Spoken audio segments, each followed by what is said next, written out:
Welcome to Recovery Report Live. I'm Dan Odess, president of GlobalPro, where we manage risk to recovery. And we've managed more than $1 billion in recovery. And we have National Preparedness Month kicking off here today, September 1st, 2022. What an important milestone in the year, something as a reminder to all of us to stay vigilant in our preparedness, to make sure that our businesses, our community associations are ready for the what if. It's typically not an if, it's more of when. And so we want to make sure that you have all the information you need to make sure that you're prepared. We have an incredible guest on today. He operates one of the fantastic franchises in the Dallas market that helps our clients and others with their mitigation efforts. We're also joined by our president of Texas, Rob Bowlby. They're going to share with us all important information about what's going on in the local market, as well as some important information for you as business owners, community associations, to stay vigilant in your preparedness. But before we get to them, I want to talk about how to protect your income.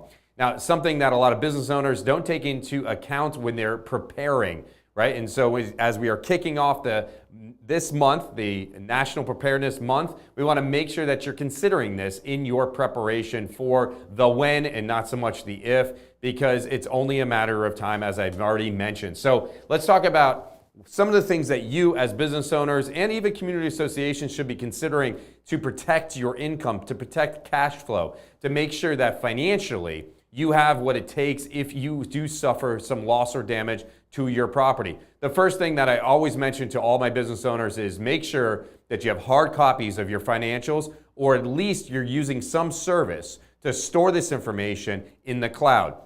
Now, there are many different services out there that offer enough space to, at minimum, keep your financial information. And we're talking about your tax records, your rent rolls, your P&Ls. And I like to look at least about the 3 to 5 year range for this information, which will give us good information when projecting your loss or damages if you were to sustain some sort of damage to your property and your business were to be shut down, or you had no access to the community association property. So 3 to 5 years is pretty good information for you to make that projections. Now, there's market conditions and influx and changes, everything else that need to go into those analysis, but you can't start that analysis without that type of information. So make sure you go ahead and do that. Now, something about the business income analysis when having a claim, and something to consider, is that be prepared to make a demand on your insurance company for this loss or damage, this income loss, early on. Now, a lot of business owners wait because they're advised by their brokers or the insurance company's representatives who are not adjusting the claim on their behalf that, oh, well, we need to determine the extent of your physical damage to your property before we consider the income loss that you may have sustained. It's total bullshit. It's nonsense. Don't wait. Start that analysis almost immediately. You know what your burn rate on cash is day after day, right? So you can pretty much assimilate what you're going to lose over the next week, 1 month, maybe quarter, depending on the extent of damage, physical damage to your property. And also government ordinance, like, maybe they set up a roadblock and they're telling you that they're not going to release this area for at least 2 weeks. Well, you can almost immediately project that income loss over the next 2 weeks and make that demand on your insurance company. Don't wait, make the demand early. But you can only make that demand early if you have access to this information, because you need to be able to, again, predict or anticipate what those losses are going to be. And if you're at all working in your business or even on your business, you probably have some sort of idea, again, of your burn rate on a daily or weekly, monthly or quarterly basis. This will help in your analysis and being able to make that demand on your insurance company. But again, don't wait. There's no reason to wait. I don't care that they tell you that, oh, they want to start with the physical damage first. Again, total bullshit, nonsense. Don't listen to it. Start to make those demands early. Include it in your demand for an advance payment on things, because your business is going to struggle through this period of time. Even if you're flush with cash, it's not nice to dip into reserves or those cash to be able to pay for your employees, which brings me to my next point. It's about staffing and spoiled good needs and issues that you may deal with in the wake of any sort of loss or damage. A lot of people don't consider the cost of keeping staff on. They don't include that in that demand for an advance payment, or that initial demand for payment once you've gone through the actual analysis of what your actual losses sustained are over a period of time. And without considering the staff, you're leaving out a huge chunk of potential recovery.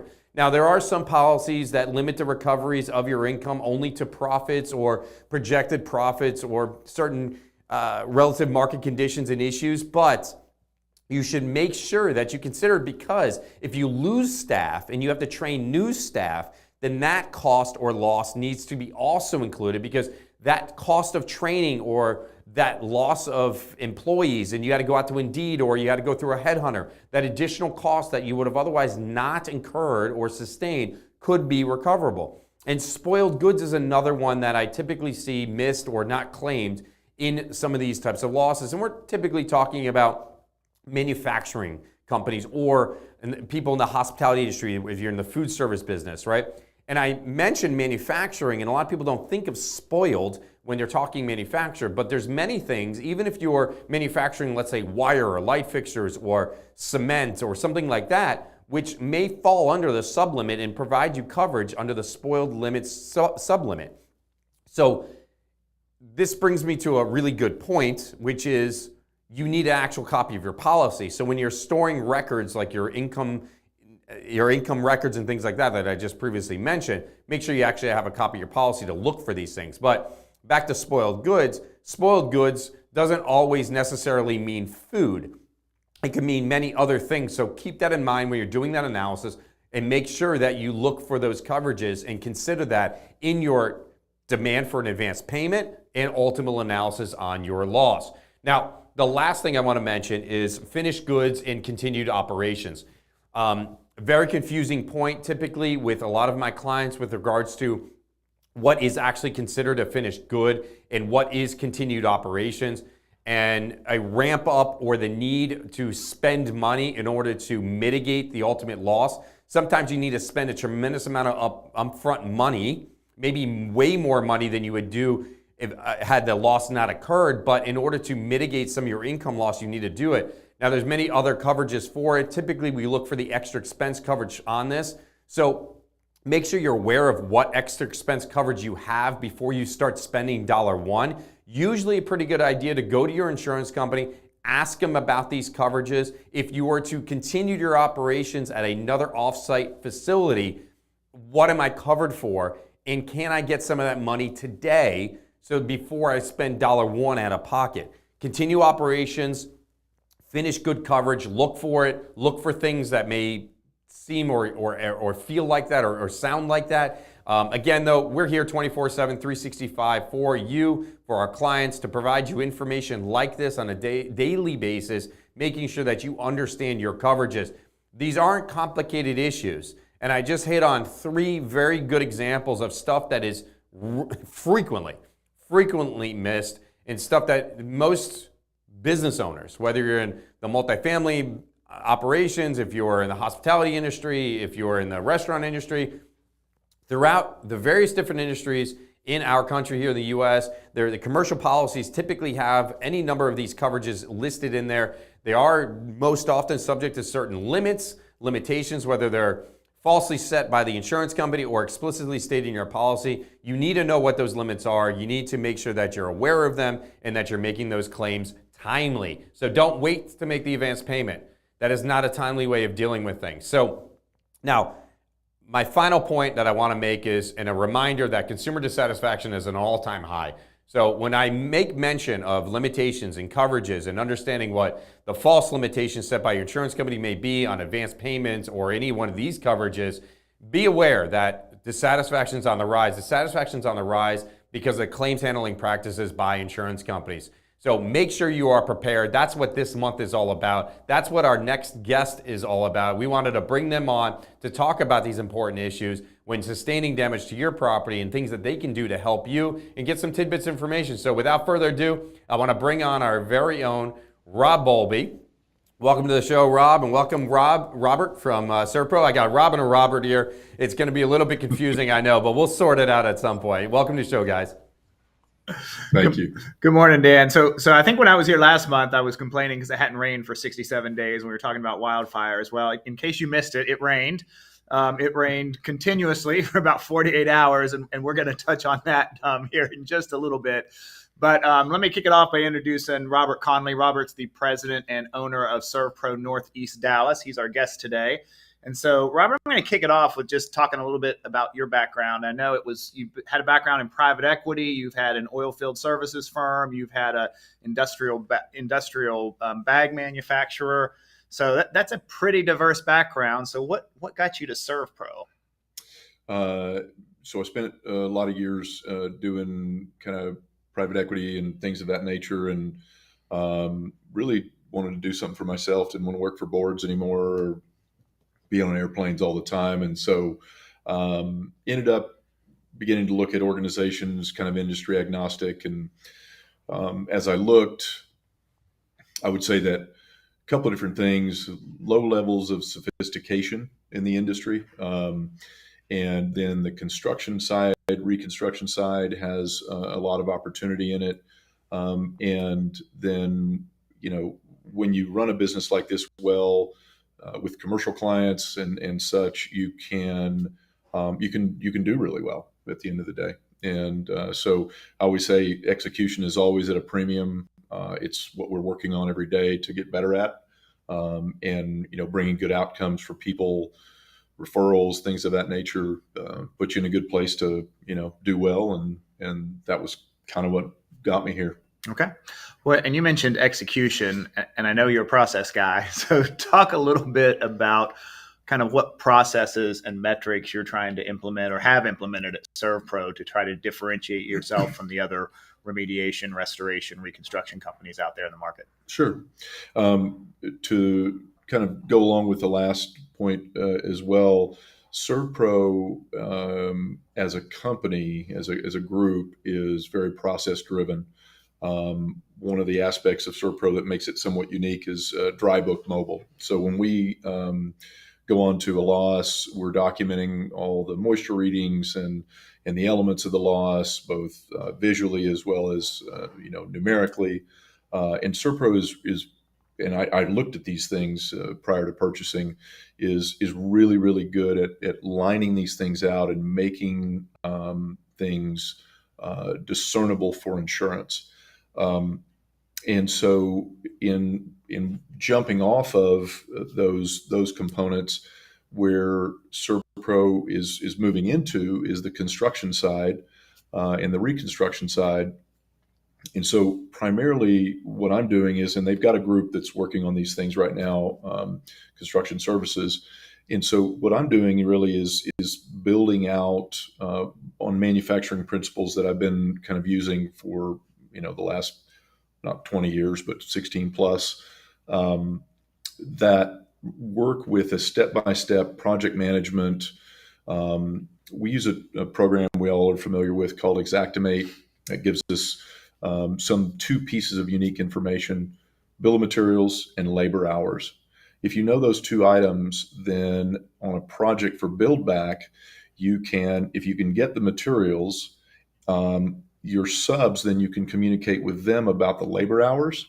And those labor hours then are what give you the timeline. And so we've got Gantt charts that we're producing.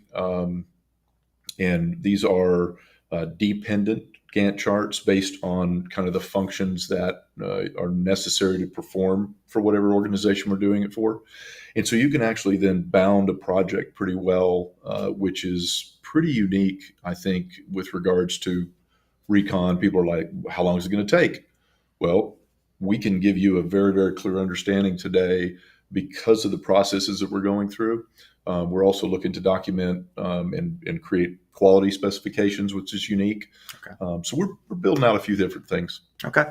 I love what I'm hearing, because having studied industrial engineering, it was all about processes. I took classes on systems, and Robert, you and I have had the opportunity when I was visiting the office there in Texas to chat, and I kind of feel like you and I got down this big rabbit hole of talking about it and spending a lot of time focused on it and sharing those information as well. And how relevant all of that is, obviously, in the wake of the recent flooding here in Dallas, right? So Dallas ending up with more than 14 inches of rain, which is and I love these, this is, industry talk here, 1 in a 1,000 year flood, right? As if a Noah's Ark himself showed up. So It obviously it caught most of the city off guard. I mean, you saw the flash flooding issues. You saw, tremendous loss of property, a ton of businesses shut down. Ball County, we just actually, had them on just recently with the fires, and now they got damaged by the subsequent flooding. Talk to us a little bit about some of the things you saw over the past 2 weeks that you didn't expect, and how has SERVPRO responded to the needs of the community? The amount of water was astronomical, to kind of the point of your presentation or your show is, most people don't have flood insurance. And so a lot of people, were left kind of holding the bag, if you will, on some of these things. There was one loss where we had, it staggered me how much water there was. 2 condos built kind of side by side like this, and they had about a foot and a half of water in a driveway you would never think that there would be rising water in. And it literally put a foot of water into some of these condos, because it backed up. It moved a car onto a post because of the pressure. Yeah, exactly. And so, I literally worked myself overnight a week ago to get a doctor's office and a real estate office back up for a large real estate company here. I mean, it was amazing how much water was here, and most people, there's just no way to be prepared for it. A lot of people wish they had flood insurance, I can tell you that.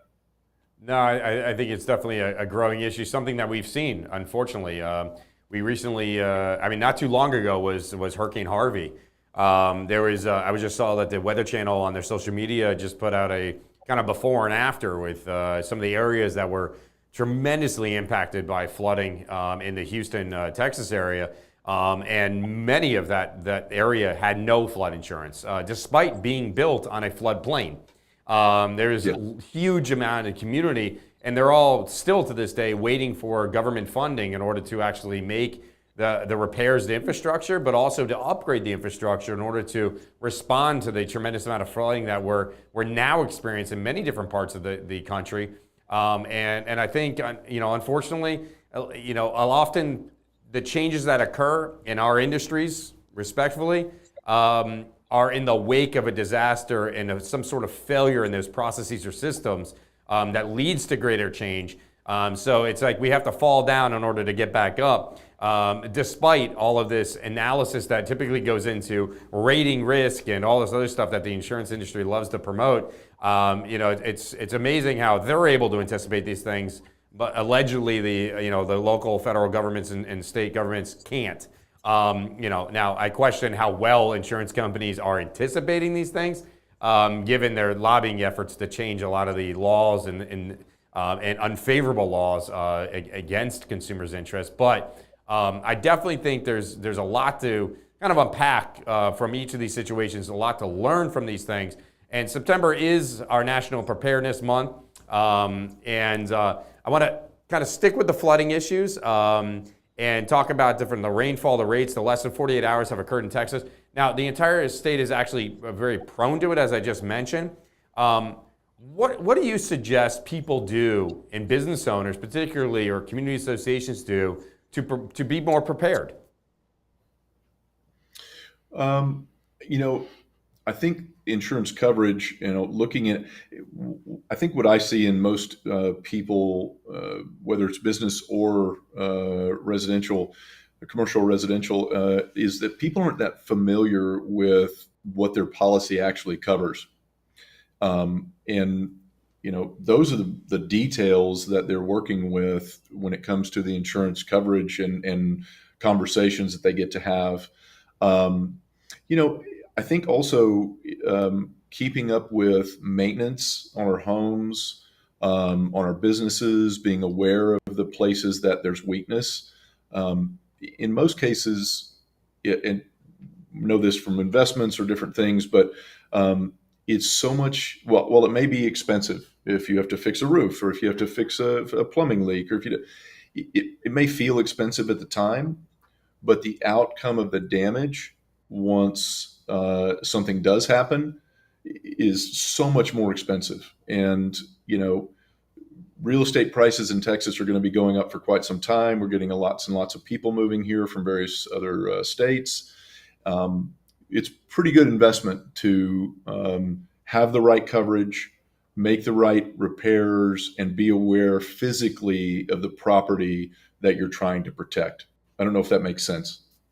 Well, it does. And I was thinking of a SERVPRO, one of your clients we were talking with yesterday, that had a water intrusion from the storm last week. And she said, I know I had hail hit the house twice last year, and I kept thinking I need to have somebody inspect the roof. And, I just got caught up and never did it. And now I have water coming through my ceiling. Yep. I think that's I think you make some really good relevant points about knowing your coverages and things like that. That's certainly an ongoing issue that we have. It's something early in the monologue I was talking about on the income side. It's just amazing how people just sit around and wait, don't even have copies of their policies, assume their agent or broker is going to do something for them in the event. But just like the agents and brokers that you're typically buying from live in the same area in which you have your business or that you live yourself. And when you evacuate, they're evacuating just the same. So, limited access to things and being prepared for those stuff is definitely a big thing that we talk about here. Don't assume that, all the people that you are going to rely on are actually going to be there when you need them most, because people's resources are stressed and strained in the time of major loss and disasters.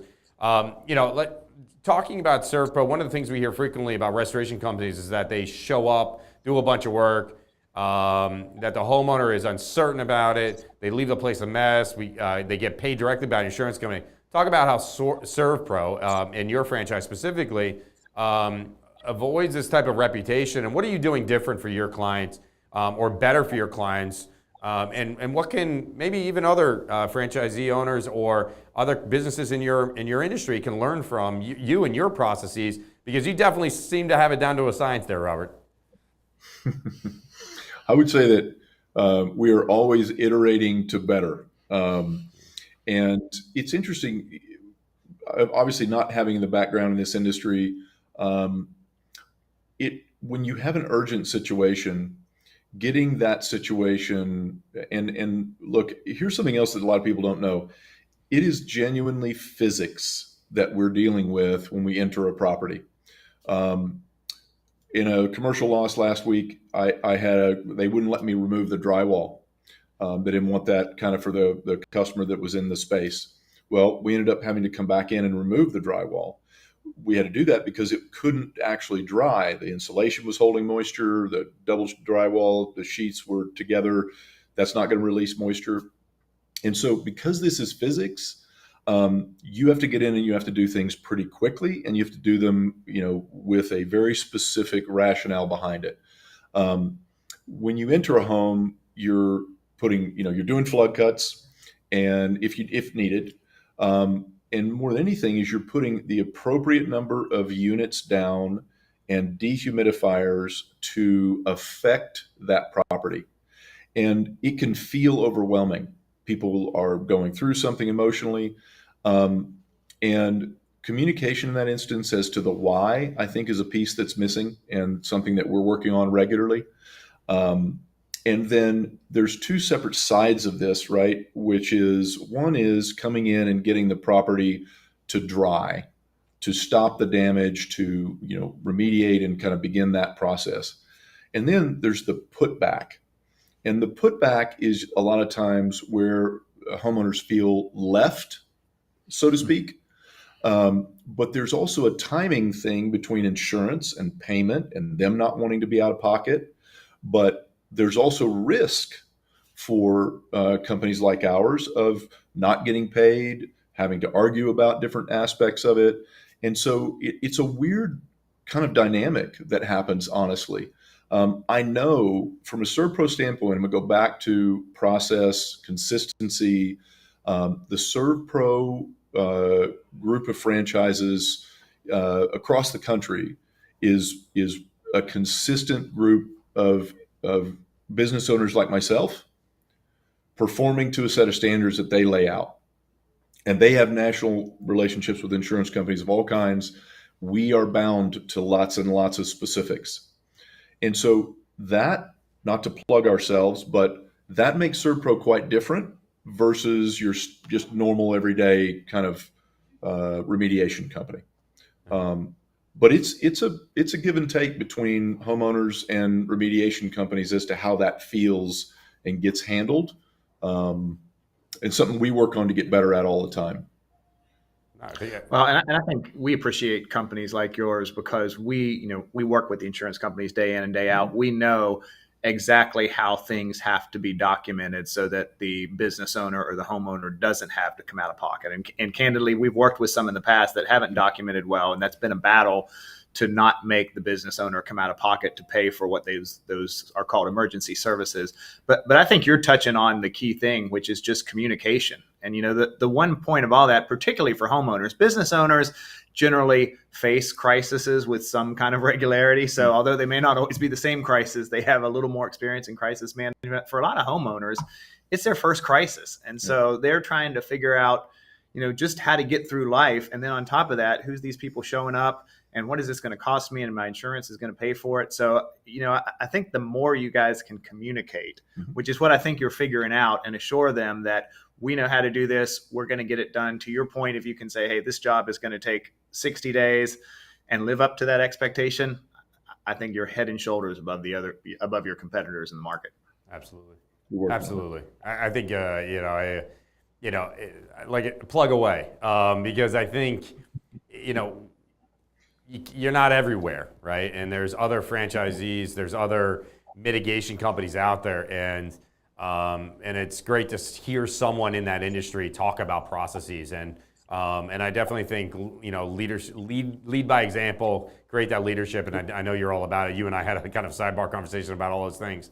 Yep. And if we can improve the industry, right, all the services industries surrounding the insurance claims process, maybe consumer dissatisfaction won't continue to rise and won't be at an all-time high this time next year. But and I think the sharing of information sometimes amongst even competitors is important to helping our communities respond and react and recover from major loss and disaster much more quickly and more efficiently and better.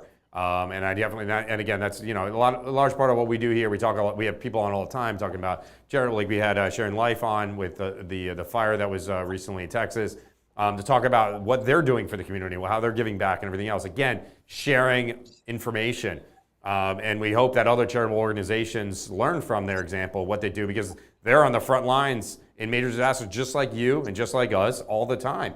And there's so many different things that you can do to try to help and better the community. And help each other and work side by side. Good competition's okay. It's the bad kind that gets us all in trouble, because then we're starting to deal with all kinds of the naysayer crap and overregulation and everything else, which just makes it much more difficult to operate and more expensive, which leads to a more difficult situation for the businesses to be able to provide better services. So I think sharing of the information, talking about these processes, doing this on an open forum like this, the recovery report, is really what I'm all about, and you wouldn't be sitting here today if you weren't about it. So we're really grateful to have you here. I want to finish up with the National Preparedness Month, right? We're talking about National Preparedness Month. We have 3 months left in hurricane season. Obviously, Dallas not particularly being in a coastal area, however, definitely impacted by tropical storms that have come out of the Gulf area. Some of them have even originated in the Atlantic, come across Florida, the Keys, up into the Gulf, and then right up the gut of Texas. And we've even seen Category 1 storms in and around the Dallas area. Some advice. What do real estate owners need to do to prepare for the rest of the year from the perspective of SERVPRO? What are you guys seeing, and what do you recommend for business owners to prepare, particularly for this storm season? While, keep in mind, we have so many areas of interest right now in the Atlantic, and we've had a couple already in the Gulf Coast area. What is your recommendation for these real estate owners, and how should they be prepared? I think I said it earlier, I'll reiterate, looking at policy limits, coverage limits. I think people underestimate content coverage. I think that people underestimate structural coverage. If and understanding what's covered, not just being like, yep, I got home insurance, everything's great. Yep, I got business insurance, because it isn't until you're in that shocking moment of actual language in that policy that you're dealing with whatever you're left with. And the other thing related to flood, related to that kind of stuff, seeping water, weeping water, things of that nature are rarely covered if you don't have that type of coverage in your policy. And I don't know what the numbers are in terms of whether it's worth it or not, but it doesn't take very many events to make it worth it. And those are water damage events that you're out of pocket on if you don't have the coverage. So it's really mostly related to structural integrity of whatever property you have, and understanding why you have insurance, because it is to protect the property that you're investing in. Whether you treat it as a home or an investment, you're still protecting the value of the property that you're putting your mortgage into every single month. So I don't know if that's helpful or not, but those are some things that I see. You mentioned. Can I jump in 1 second there? Yeah, go ahead. There, Dan. On all that stuff you just said, you're right. And when we see these denial letters from insurance companies, they throw every possible reason they can to deny it, whether it's relevant to the denial or not. But in almost all those cases you cited, there's other places within the policy where you can potentially find coverage, and they're not going to tell you that unless you have an advocate working for you. Yep, true. Now, and you mentioned content coverage, and earlier on I had a monologue where I was talking about the income coverages. I kind of feel like content coverage is that thing, and I know a lot of mitigation contractors struggle with that with insurance companies as to what extent should they go to remediate damage to content, particularly in a flood loss. And it's a very, very good point, and I definitely think, as it being National Preparedness Month, consider your content coverage, as Robert just mentioned. Look closely at that. That's definitely one of those things that's far more limited than your actual building coverages and damages, and I think that's the point that Robert was making. And understanding to what extent you're going to be covered and how you're going to get paid. Believe me, the amount of detail they require nowadays to get that coverage is extreme. I mean, it's so much detail and information. It typically is one of those things, just like the income coverage. Oh, well, we'll do that later. We'll do that later. Meanwhile, you only have the shirt on your back, the pants on your legs, and the pair of shoes left, and everything else is gone. And the only thing they want to talk about initially is what's going on with the building damages.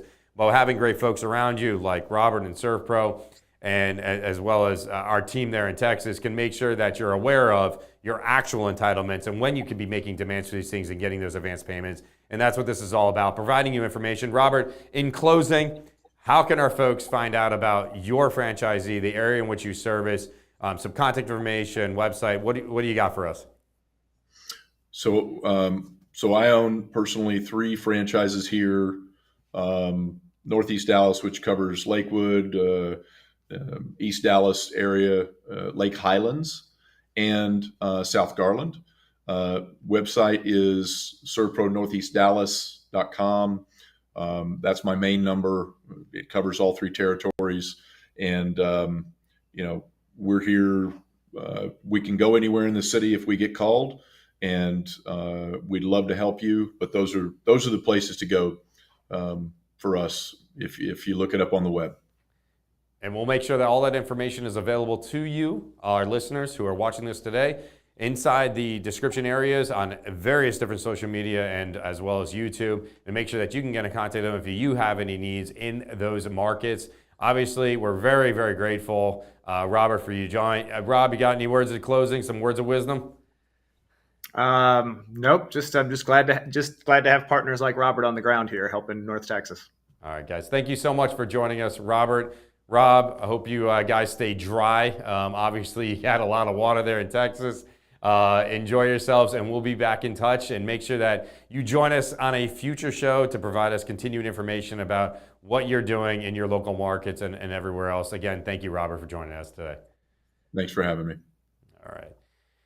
All right, guys, you had an industry expert on today to talk about some important issues. I love what Robert was talking about there about contents. It's just another important coverage issue that a lot of our policyholders that come to us that need help, that unfortunately reported a claim, relied on their broker, relied on the insurance company to do the right thing. And it's one of the things that they didn't even talk about, haven't even considered, didn't even make a claim for. No one even asked them about it. No one told them about it.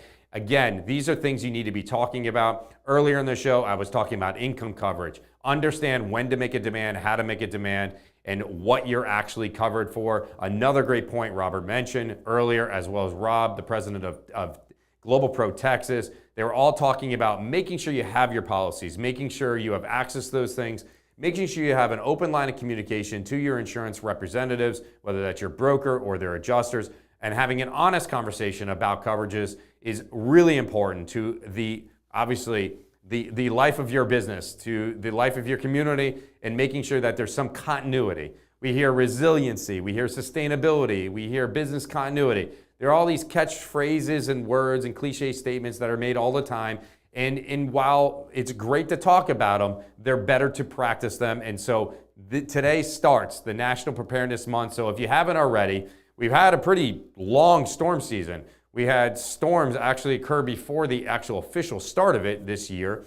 And now we have a very active Atlantic area right now. The Gulf has been a little bit quiet lately, but you never know when it's going to happen. It's really not a matter of if, it's only a matter of when. And we're seeing extreme weather impact various parts of the world that they typically might not have experienced those things. You've seen, I don't know if you just recently, a tragic story of massive size hail that actually killed a child.